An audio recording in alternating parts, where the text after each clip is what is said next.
That was intense. I like it.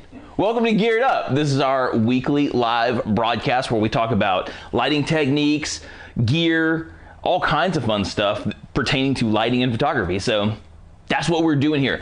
Just to get this part out of the way, if you're watching this bad boy on ProPhoto.com, you're probably going to see some stuff pop up around the edges of your screen, depending on whether you're watching it on a phone or your computer.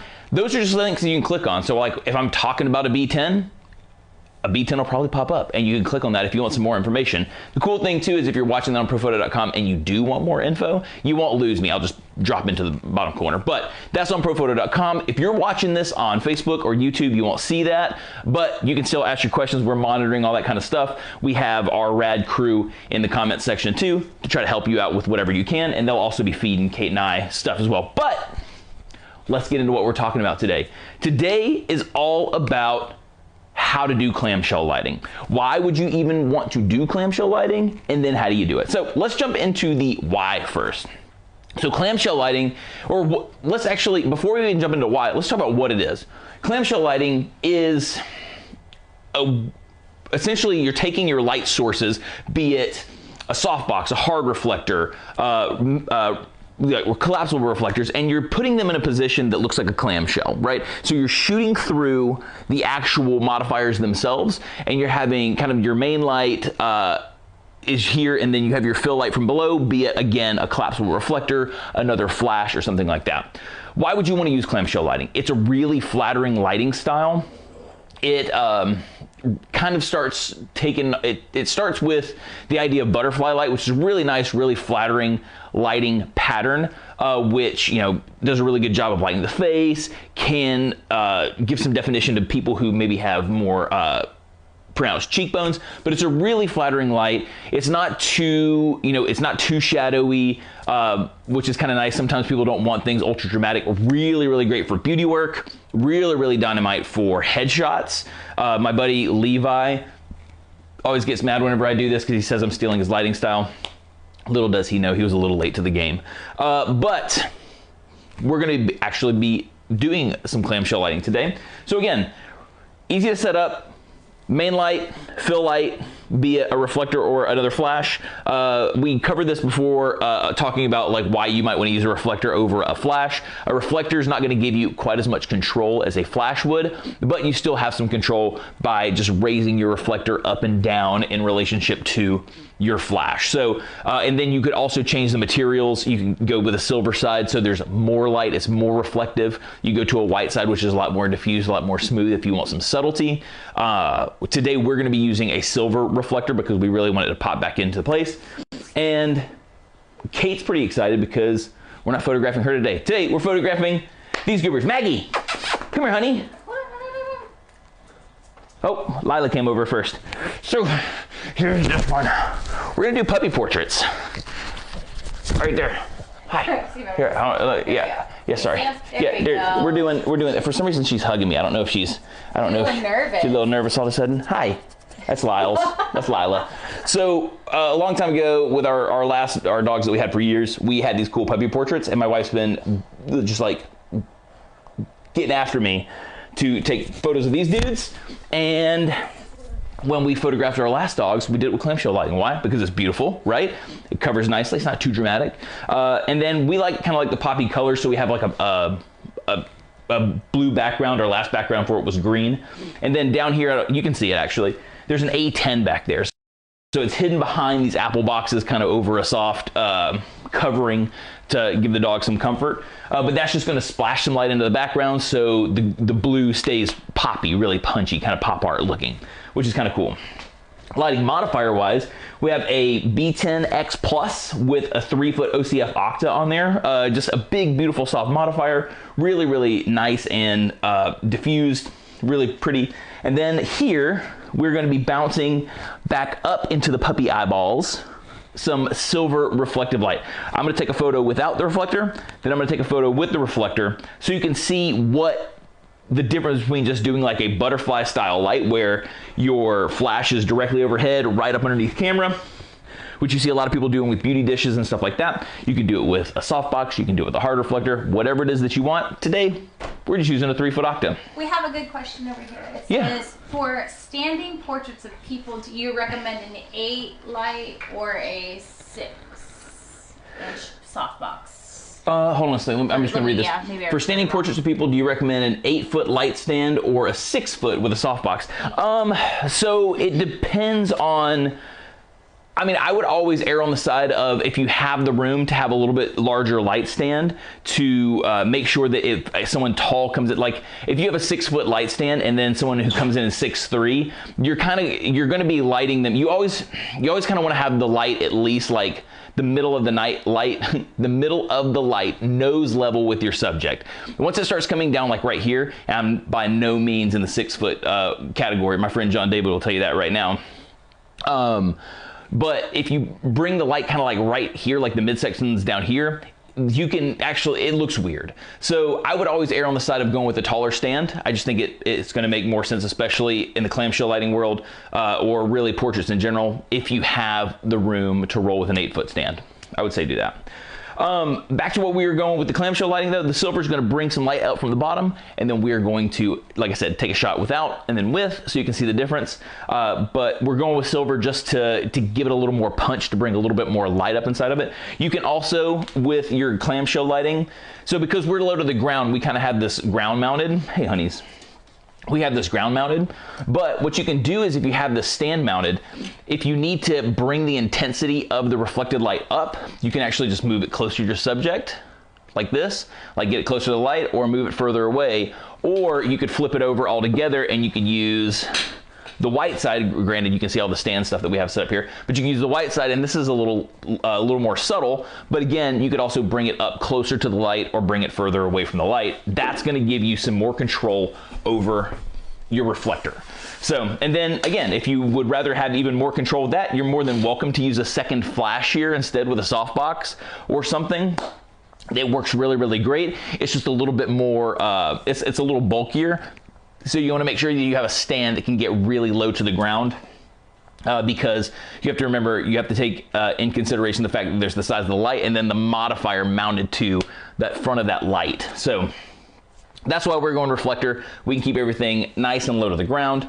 Really fun stuff. So again, B10X Plus, 3-foot octabox is our main. Silver reflector bounced up into our little pupper's eyes for the fill light from underneath. And we are going to take some photos. And if y'all have any questions too, I'm trying to monitor this stuff as well. But hi everybody that's saying hello. Can you use an umbrella or shoot through umbrella as your main light? Man, I can't talk today. Absolutely. So the question someone was asking, if you could use any type of umbrella, be a shoot through or a bounced white or silver. 100%. There's no rules to what light modifier you should use. I just went with this because it kind of matches our old portraits.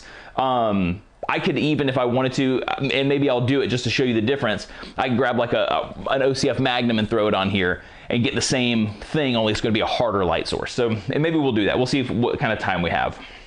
Okay, so, are you ready for our girl? Yeah, we're ready. Let's just bring Lyle's up, because Maggie's over here licking a chair, which is super weird. So you should be embarrassed. You're live on camera. Yeah, you're licking a chair. That's super weird. All right, Lila, come here. Yeah, so the first one coming up is Lyle's Mags. Maggie, come here, honey. Lila, have a seat. What? Come here. That's a girl. Cool. So we got Lila in front of the camera. Hey, Lila. Treat. Oh, hold on. Mags, come here, honey. Lila, treat. Oh, nice. I got a little tongue out action. Hold on. Lila, treat. Love it. There we go. She looks a little porky, but that's fine. That's fun. Hold on. I'm going to try to get that paw. She's a porky girl. I'm going to try to get that paw in there. There we go. Hey, Lila, treat. There it goes. Perfect. So that's with the reflector. So let's remove the reflector and see how it looks underneath. And you can see, and we'll do this on the breakdown too, you can actually see that catch light from the silver reflector in the eyes of the pup, even though she's a goober. Lila, treat. Cool. That's perfect. Is that able to get her? You wanna hook her up since I said the T word? Thank you. Let's hook the other one up too, since I said the T word like 90 times. Sweet. So that's super easy stuff. So let's maybe, you think it's time we take some time and break this bad boy down? And then, you know what? Let's for funsies real quick, because we're doing really great on time. You know, someone was asking about umbrellas or shoot-throughs or stuff like that. Let's just go opposite end of the spectrum. Let's not go umbrella. Let's go with a hard light. Let's go with a Magnum reflector. So I'm gonna take this off. I know, I think Anders is probably manning the prophoto.com thing right now, and he's like, Chris, stop bringing up stuff that we didn't put up there. Yeah, but it's still fun to talk about it. So we can go Magnum reflector. We're gonna do the OCF Magnum. So this little bad boy right here. The nice thing about having all your stuff mounted to the wall, you can easily get to it. I'm generally not that organized. So we're gonna go hard reflector. I'm gonna back it up a little bit more too to make sure that we can get some of that light onto the reflector. So cool. Oh, did you? Oh yeah, you can kind of see it up on the wall up there. Sweet. So let's put this 3-footer back here in my mess of modifiers. Okay, do you need... Let me just take a quick test shot, because it's gonna be a lot more power.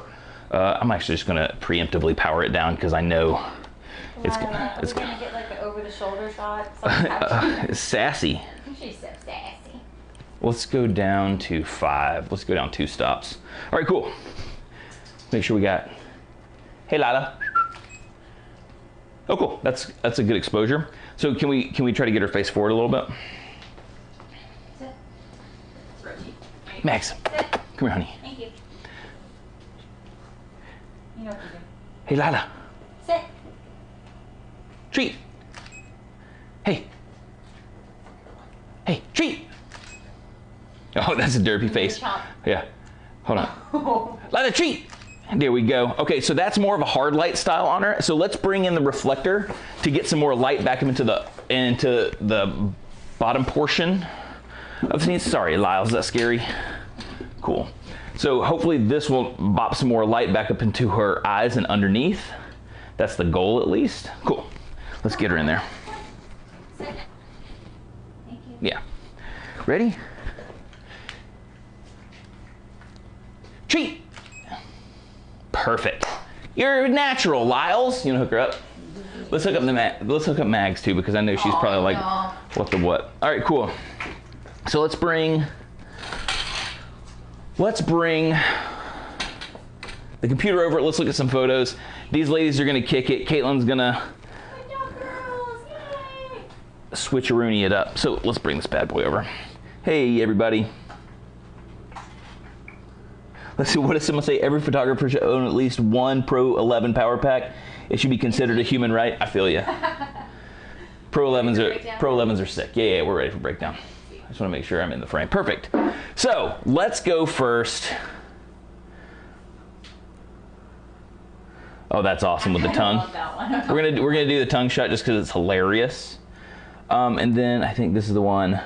No reflector. Power settings on flashes. Power settings on flash, so we were probably on the softbox. We were probably 3 feet away from her, I would say, Kate. Yeah. So we were probably about 3 feet away from her with a 3-foot octa. Power setting on a B10X Plus was 7.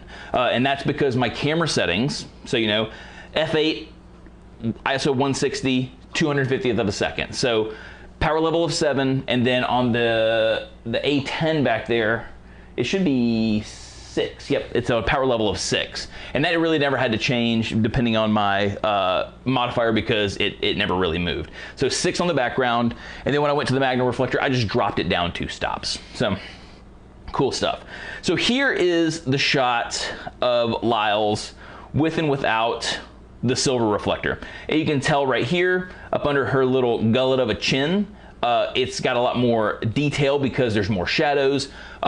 Shadows are kind of, highlights and shadows are one way that you can actually start to tell formations of things. So whereas you look at, you know, the derpy tongue out shot right here, that silver reflector did a dynamite job of filling in a lot of those shadows. That's one of the beautiful things about the clamshell light. You have the light coming from the same direction, top and bottom, but you just have a little bit softer fill coming up from the bottom. So you still have that really beautiful mane. It makes this really cool catch light in the eye. if I can get my loop to actually act like it wants to. There we go. So you see you have a beautiful catch light in the eye. The silver, since it's so efficient, it looks like a secondary, it looks like there's an actual other light there as opposed to just a reflector. But really, really cool stuff. Again, it's a beautiful lighting style. And again, it doesn't have to be done with just a softbox. Someone asked earlier if you could do it with an umbrella. You can absolutely do it with an umbrella. So much so that we took it to the other end of the spectrum. So we went with a hard light. So let's get this silly girl here and this silly girl here. Okay, so here is Lila with a hard light. So the cool thing about hard light is, again, the smaller shadows that are going to show up in there are going to start to give more texture to like her fur and stuff like that, which is kind of neat. Still really, really nice stuff here. So she might have moved a little bit. Looks like I may have missed a touch of focus, which is fine, no big deal. But one singular highlight in the eye, that's because there's no reflection. But then you go right here, you got the double reflection. You can see, again, the silver's so efficient that it starts to present itself as another light source, which is really cool. But you can see the difference. See, like, look again here under her little chunky gullet, there's some more shadows, and it starts to fill it out, even though the light that we're using is harder. Now, the one thing that you are going to see once you start using a harder light is you can actually see the shadow of her face right there. So we are filling that shadow in, but it's still with a harder light, because shadows are more pronounced. The line is a lot crisper. It's not as diffused out as, let's grab her derpy tongue shot. Cool. So with something like a softbox, you're not necessarily going to have to worry about such a defined line when it comes to the shadow portion of it. So really, really cool stuff. Again, clamshell lighting is a super, super easy way of, again, beauty shots, headshots. It's really flattering. It's flattering on almost everybody. Again, you can do it with a reflector, a bounce reflector. We were using the medium-sized silver white reflector, which is a great option. Again, if you want something more intense, a little more fill, a little more presence, you can go the silver side. If you want something that is a lot more subtle, you can go with the white side, and then you can vary that intensity by raising it up or dropping it down. Very cool stuff. It can be paired with a hard light, a soft light, a medium light, whatever type of light you want. Really, really easy stuff. Let's see if I have any other questions before I sign off. What's up, everybody? What, Chris? Laugh out loud. I don't know. I probably said something weird at some point. So, yeah. But this is super fun. Again, clamshell lighting, really, really easy. You can do it with 1 or 2 lights. You just need some other sort of bounce source if you're decided to go with 1 light. So you just want to, again, make that clamshell. There's some people who will do it sideways, where they'll do they'll do like a sideways clamshell. I don't love that lighting style, but it's still super effective. Especially if you want it to feel like one big, like, continuous light that kind of just trails off.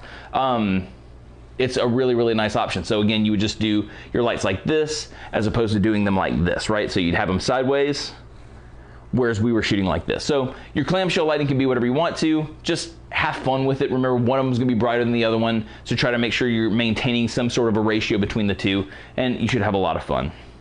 Cool. So hopefully y'all enjoyed this. We do this every single Tuesday. If you have any other questions, if you want to jump into one of our breakout sessions where you can have a conversation with myself or Anders or something like that, there's links in the description. In the meantime, have an awesome rest of your week, and we will see you next Tuesday. Peace out.